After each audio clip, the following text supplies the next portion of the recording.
All right, everybody, we went ahead and finished this build up. Let's take a closer look at what we did.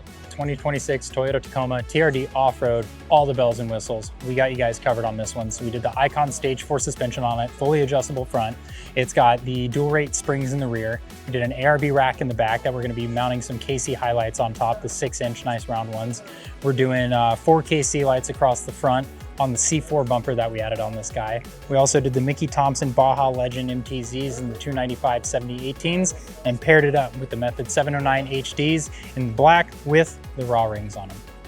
We went ahead and also added the factory Toyota rails that you would see on the Pros, so it'll protect your siding whenever you're out off-roading, messing around. And then inside here, we went ahead and did the custom Katzkin interior with the yellow stitching and the yellow TRD, which is gonna really tie in with all the other yellow accents that we're gonna have on this vehicle. All right, everyone, hope you guys enjoyed this build. Let us know in the comments what you guys would like to change on it, what you would add to it, or if you love it the way that it sits. Make sure to give us a like, subscribe, and we'll catch you on the next one.